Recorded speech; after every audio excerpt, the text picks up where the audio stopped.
les dije, esto no, mi labor es acercarles un poco, pero esto no estamos inventando nada aquí.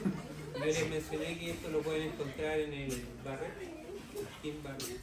De hecho, de ahí yo me basé para hacer las clases. Eso.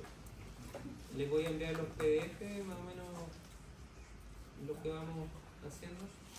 A mí me interesa sí que vengan a clases, sí, pues. Yo sé que ahora si graban podría venir una persona y graba todo el resto, no tiene sentido. Y lo otro es que no sé si, a veces no es tan sencillo explicar esto, entonces no sé si se está entendiendo. Sí. Eso me interesa. Ya. Dentro del programa que me enviaron, de las clases, decía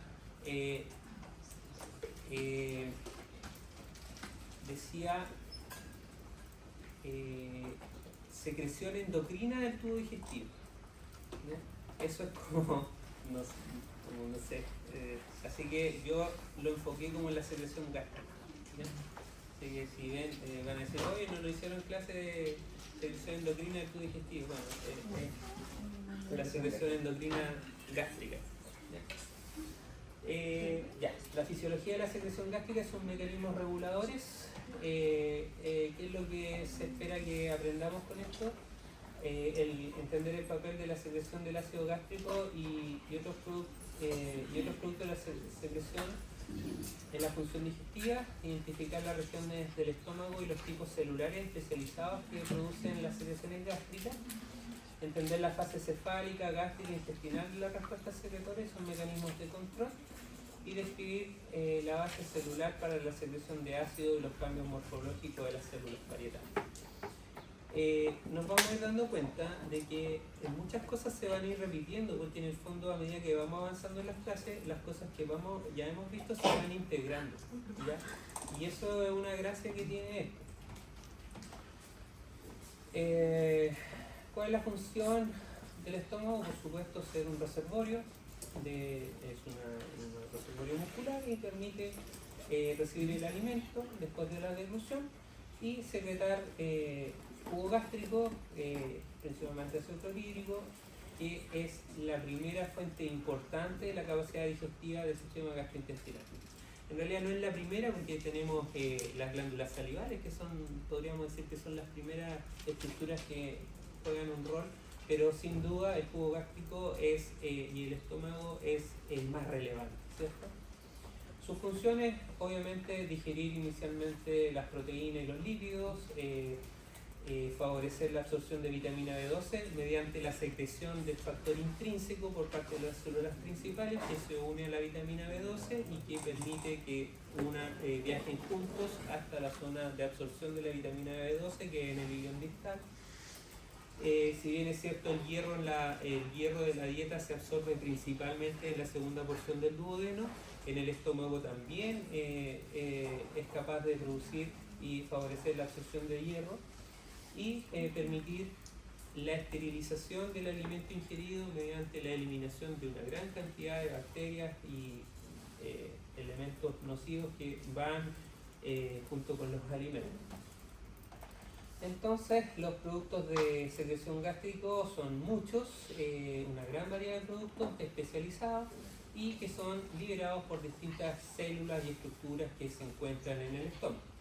El ácido clorhídrico, por supuesto, el factor intrínseco, el pepsinógeno, mucosidad y carbonato, factores llamados factores trébol, histamina, gastrina, péptido liberador de gastrina, acetilcolina, somatostatina, son todos elementos que son secretados por distintas estructuras de las glándulas gástricas. El ácido clorhídrico produce hidrólisis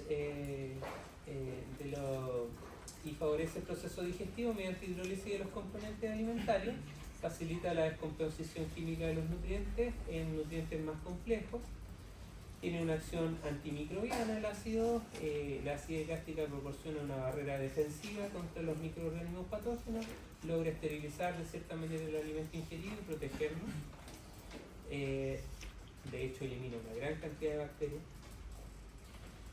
También tiene actividad enzimática. El pH bajo del estómago es muy importante para, por ejemplo, la conversión de un péptido que es el pepsinógeno, que se secreta en forma inactiva, pero con un pH ácido se transforma y se activa en lo que se conoce como pepsina y que nos ayuda como enzima proteolítica en el estómago.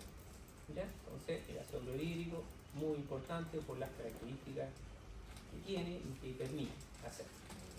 Las enzimas digestivas gástricas podemos mencionar la pepsina, que es una enzima proteolítica, es decir, destruye proteínas, péptidos, y ella es secretada inicialmente como su precursor, que es el pepsinógeno. Y esto se produce, es liberado por las células principales de las glándulas gástricas, se divide, se hace una autocatálisis cuando se libera y se encuentra con un pH bajo en la luz del estómago. Entonces, cuando el pH es cercano a 2, este pepsinógeno se transforma en pepsina y se inactiva cuando el pH gástrico aumenta. También en el estómago tenemos la lipasa gástrica, que si bien es cierto no es tan mencionada mucho en la literatura como la lipasa pancreática, en el jugo gástrico también contiene lipasa y contribuye a la digestión inicial de los triglicéridos. Por supuesto es mucho menos relevante que la lipasa pancreática que vamos a ver más adelante. El factor intrínseco y la vitamina B12, importante desde el punto de vista clínico.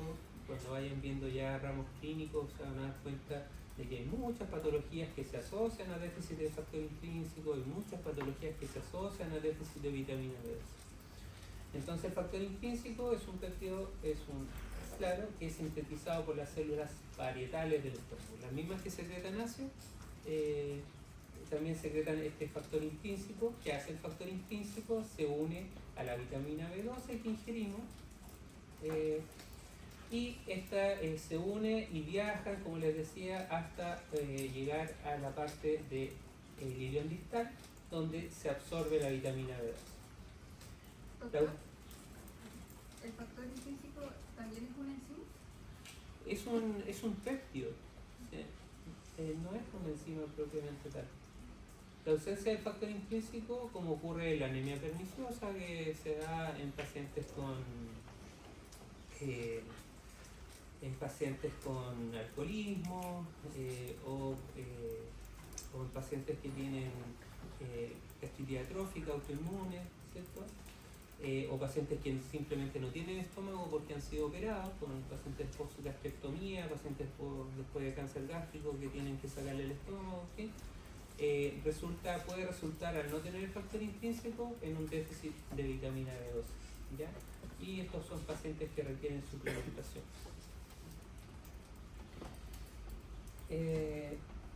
La mucosa del estómago debe ser protegida de sí misma de la producción de ácidos, por eso que el estómago ha desarrollado mecanismos de defensa, secretando productos que lo defienden de los eventos potencialmente dañinos del ácido y la enzima. Y esto, por supuesto, que va a ser fundamental para proteger la integridad del estómago. Y podemos mencionar elementos protectores como la liberación de mucosidad, que está principalmente compuesta por glucoproteínas, mucina, fosfolípidos de superficie, y le dan ciertas características hidrofóbicas a la superficie gástrica. La viscosidad del moco limita la difusión de ácido mediante canalización viscosa, la producción de bicarbonato, que vamos a ver después cómo se produce. Los iones de bicarbonato son secretados hacia la base de la capa del moco y se van uniendo, ¿cierto? Protegiendo la superficie gástrica contra el pH extremadamente bajo o ácido.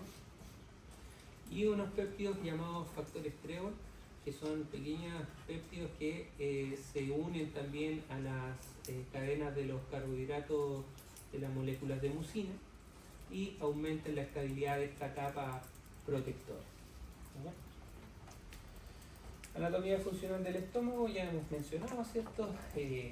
Cardias, fondo y el cuerpo y el antro, ¿cierto? Lo hemos visto de cómo cumplen varias funciones desde el punto de vista de la motilidad, pero también mencionar que estas estructuras o partes del estómago también liberan, tienen células especializadas, los distintos segmentos, y que nos ayudan a cumplir la función, y cada una de ellas tiene funciones muy importantes y particulares. La región del cardias, que es la zona más proximal, es la zona más pequeña, más o menos comprende más o menos el 5% de la estructura total del estómago. Es una zona de transición, como ya habíamos mencionado, del epitelio escamoso esofágico que pasa a un epitelio cilíndrico, ¿cierto? Gástrico. El fondo y el cuerpo es la zona más amplia, ¿cierto? Contiene la mayor cantidad de las glándulas gástricas o glándulas oxínticas.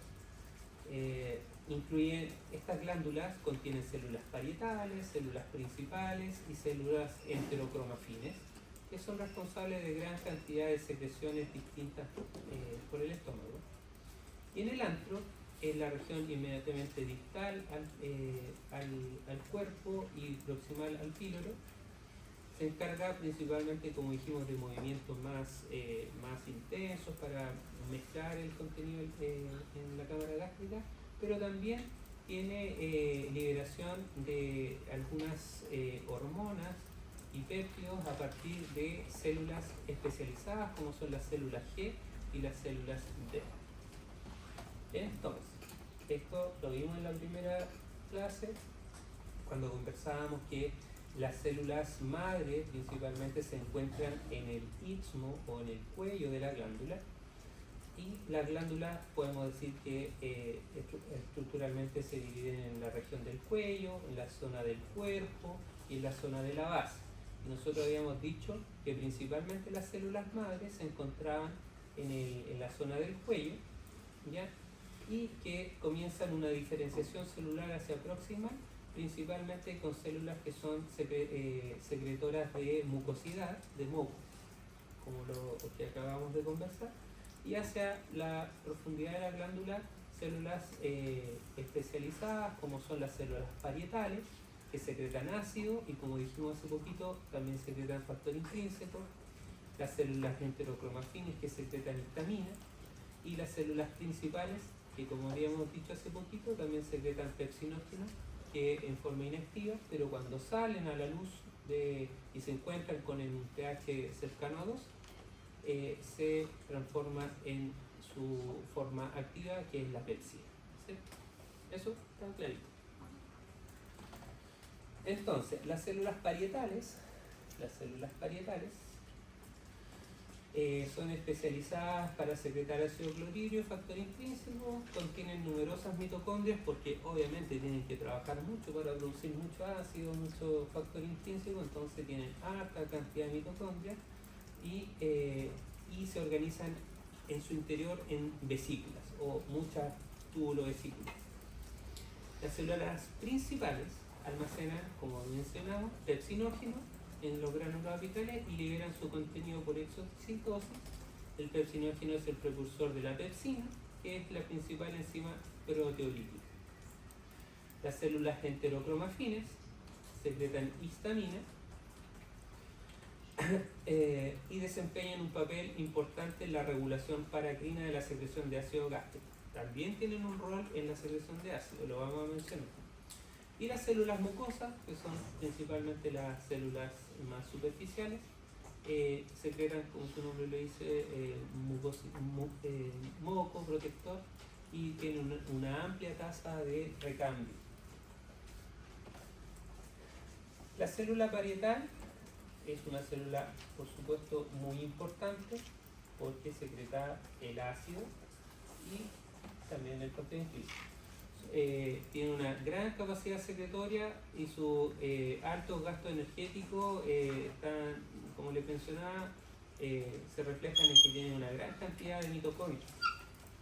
Entonces, esta célula, cuando está en reposo, esta es una célula parietal, un esquema, contiene harta compartimentos y túbulo vesícula con un canalículo central, que va por acá, y que se invagina en la membrana apical y almacenan estas membranas, estas túbulos vesículas, almacenan las bombas de protones, de protón, potasio, ATPasa, que es importantísimo, como vamos a ver, para producir el ácido clorhídrico. Y cuando la célula está activa, es decir, cuando llegó el alimento al estómago y el estómago necesita producir ácido para degradar ese alimento, estas tubulosesículas se fusionan entre sí, ya amplían notoriamente la superficie de producción de esta maquinaria, por así decirlo. Aumenta significativamente esta superficie de esta máquina productora de ácido y aumenta la densidad de las bombas de protones, protón, potasio, ATPasa para la producción de ácido. Las células del antro, habíamos dicho que se caracteriza el antro por tener las células G y las células D. Las células G sintetizan y liberan gastrina, de ahí asumo el nombre de G. Es el principal regulador endocrino de la secreción gástrica. Son súper importantes estas células. La gastrina viaja por el torrente sanguíneo para estimular a las células parietales para su producción. O sea, la gastrina estimula a las células parietales y también estimula a las células enterocromafines con algunos receptores específicos, como es el receptor CCK2. Entonces la gastrina, liberada por las células G del antro, viaja por el torrente sanguíneo y su función es estimular la secreción, estimular a las células parietales para la secreción de ácido. Y las células D son más bien células inhibidoras, que son liberadoras de somatostatina, ¿ya? La somatostatina lo que hace es detectar cuando el pH está muy por debajo de 3 y produce un mecanismo de retroalimentación negativa que disminuye la producción de ácido. O sea, es un mecanismo, son células reguladoras, inhibidoras de la secreción ácida con la producción de somatostatina. ¿Cómo se inerva el estómago? El control neural es bastante integrado, tiene una inervación compleja, que tiene señales que son centrales y señales que son locales, que interactúan entre sí, por supuesto, para lograr la función de secreción y las funciones motoras. Existen reflejos neurales que le llaman reflejos cortos y reflejos largos. Los reflejos largos son reflejos vagales, es decir, están mediados por el sistema nervioso extrínseco. Los reflejos cortos principalmente son reflejos locales y están mediados por el sistema nervioso entérico. Los reflejos cortos proporcionan respuestas rápidas, localizadas a estímulos gástricos, dadas por el estímulo principal, que es el alimento. Sensan y reciben procesamientos locales de señales y respuestas rápidas. Como vamos a mencionar y como es de esperar, los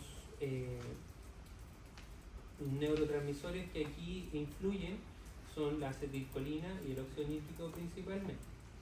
Los reflejos largos o vagovagales son aquellos que viajan por las fibras aferentes primarias, por el nervio vago, al complejo vagal dorsal en el bulbo raquídeo, son interpretadas y generan una respuesta ya hacia el estómago.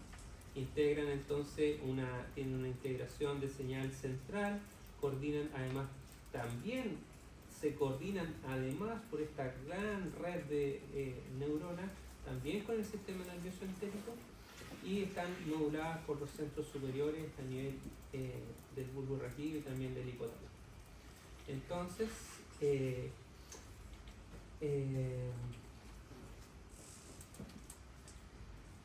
Los neurotransmisores clave aquí son la acetilcolina, que es un mediador crucial de los reflejos cortos y largos, estimula directamente las células parietales, las células principales y las células enterocromafines y participa en sinapsis entre nervios del sistema nervioso entérico. ¿Ya? Por lo tanto, acetilcolina muy importante. Y también hay otro péptido que es el péptido liberador de gastrina, que está liberado por nervios entéricos, ¿ya? Estimula las células G, ¿ya? Que están ahí y estimula la liberación de gastrina amplificando la respuesta secretoria. Entonces estos dos neurotransmisores son muy importantes en la regulación nerviosa, neural del estómago. El control, además de este control neurológico, nervioso, como antes les mencionaba, también hay un control que es netamente hormonal, ¿ya? Y la respuesta secretoria gástrica también es regulada por factores solubles que se originan en las células endocrinas y proporcionan este control sistémico y local. Entonces tenemos aquí las células D, somatostatina, la célula G con liberación de gastrina, células enterocromafines con liberación de histamina, las células principales con liberación de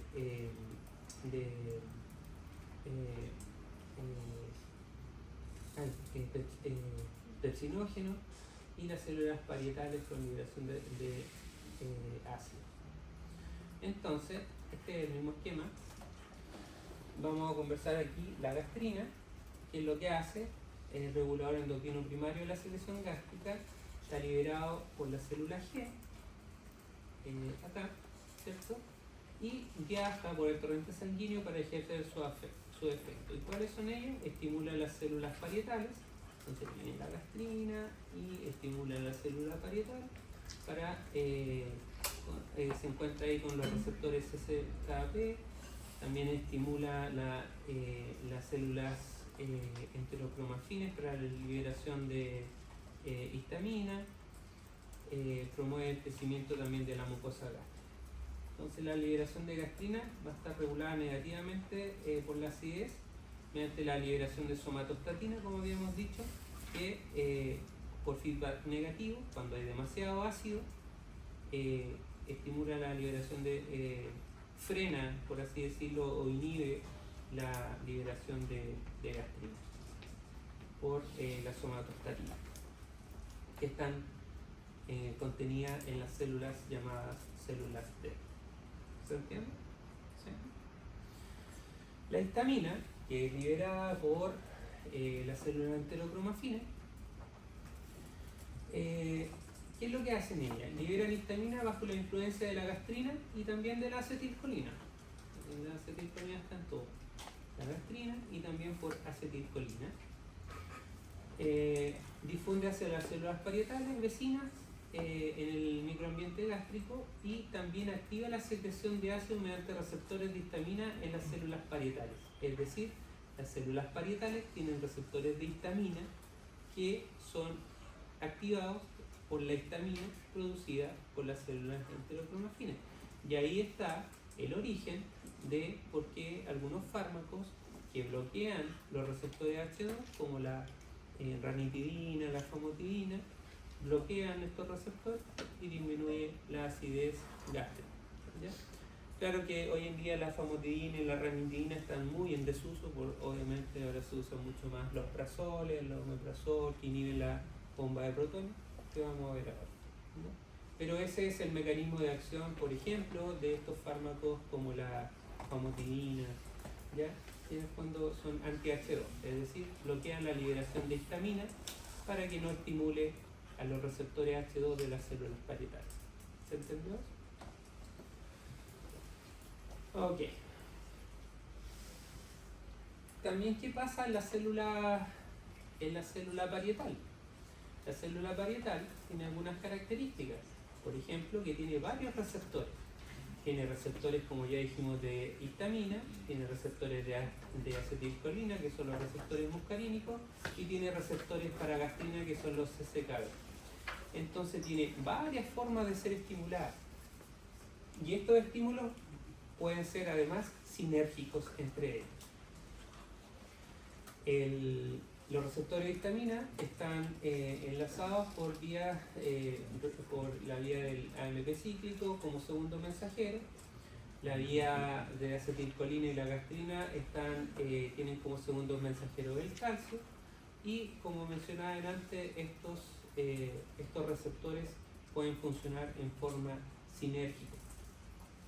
Y esto tiene implicancias farmacológicas porque interfiere, cualquiera de los dos estímulos puede inhibir significativamente la secreción de ácido, como por ejemplo si bloqueamos los receptores muscarínicos o los receptores de histamina.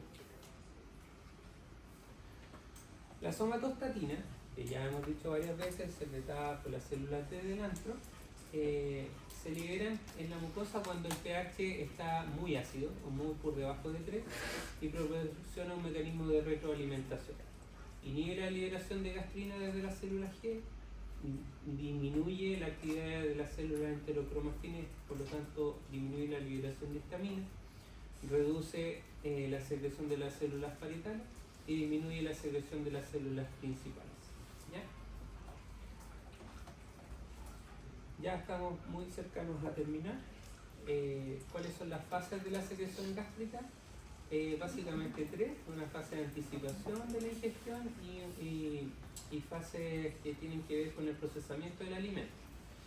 La primera de ellas es la fase cefálica, en la cual hay una preparación anticipatoria a la liberación de ácido y que se estimula los centros cerebrales superiores cuando vemos, cuando olemos una comida, cuando la degustamos, o inclusive a veces cuando pensamos simplemente en un alimento.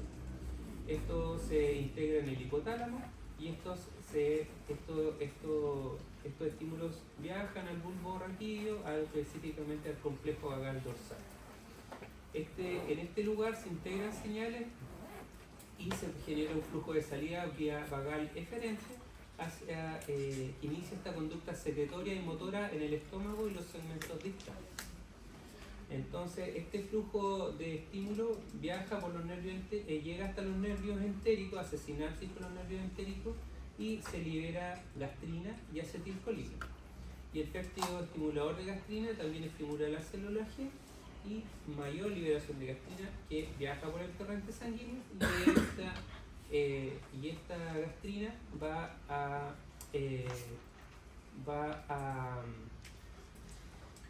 estimular a las células parietales y principales para la liberación endocrina de ácido y de la pepsina y pepsina.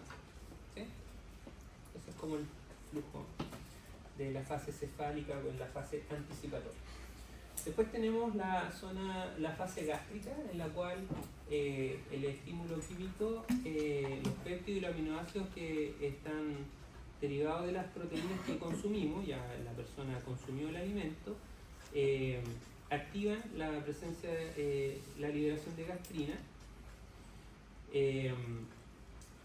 Por otra parte, el alimento funciona como un buffer, como un tampón para el ácido que está siendo liberado por las células parietales y mantiene un pH cercano a 5, lo que previene la inhibición por parte de la somatostatina. ¿Ya? Mantiene la somatostatina frenada y se produce estiramiento de la pared gástrica con los reflejos cortos, reflejos largos, se produce lo que habíamos conversado antes, esta distensión receptiva y aumenta la secreción de acetilcolina. Y también, por supuesto, hay un aumento del flujo sanguíneo gástrico para satisfacer las necesidades metabólicas de las células que están full secretándose en la pared. Y después viene la fase intestinal, que es una fase en que se inhibe la secreción de ácido. A medida que el contenido ya se digirió y pasa del estómago al duodeno, esta capacidad buffer del alimento, por supuesto que disminuye el pH, y al disminuir el pH se estimula la secreción de somatostatina por las células D y se suprime la liberación de gastrina por lo cual se suprime la liberación de ácido. ¿Ya? Y por último, algunas palabras sobre la maquinaria que se requiere para la liberación de ácido clorhídrico. Y esto está principalmente dado por unas estructuras muy complejas que ocurren en la célula parietal, que es la famosa bomba de protones. Protones, potasio, ATPase. ¿Ya?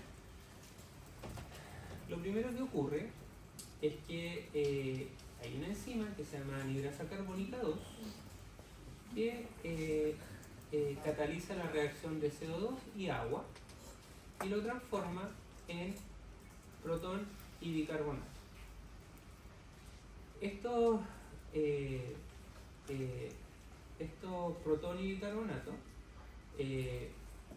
este protón básicamente es captado por esta bomba de protones y bombea activamente estos protones hacia la luz del estómago, ¿ya?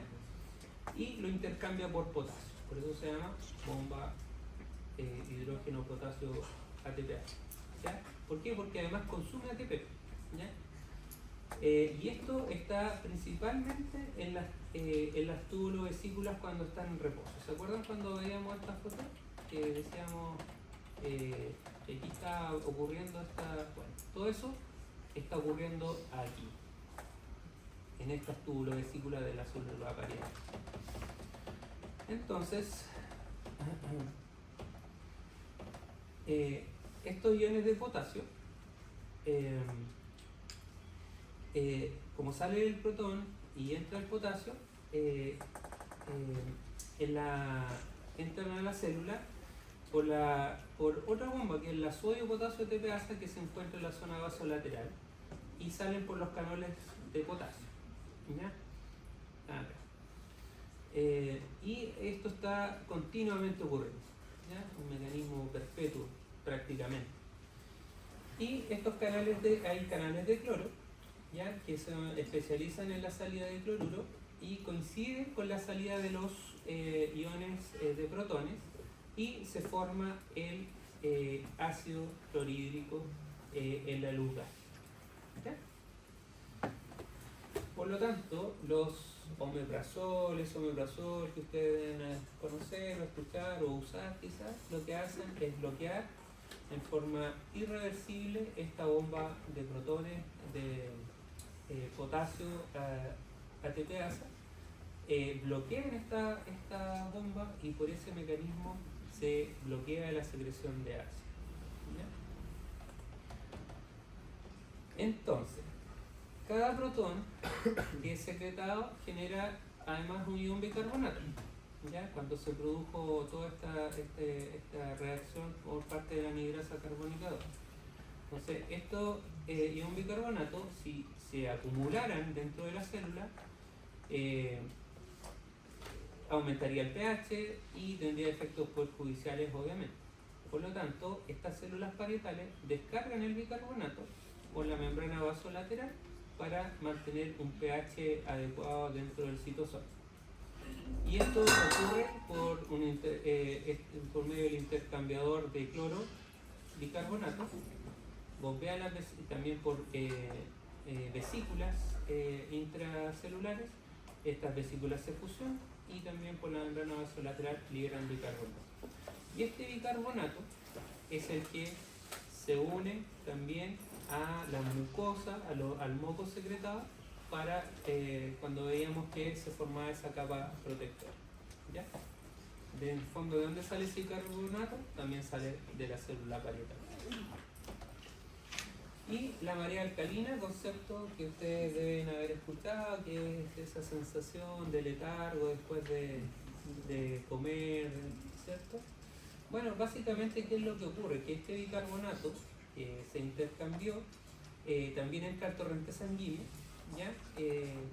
Y es lo que produce ese efecto como de letargo, y la microvasculatura gástrica transporta parte de este bicarbonato también, como les decía, hacia el polo vasolateral de las células epiteliales y forma esta barrera también junto con la mucosa. La mucosa que secretan las células epiteliales producen esta zona de protección gástrica. Este bicarbonato es secretado por las células superficiales para defenderse contra los efectos potencialmente dañinos del ácido y de la pepsina. Así es que básicamente eso, creo que fue bastante claro, no sé si bastante ordenadito, porque a veces cuesta un poquito entender esto, pero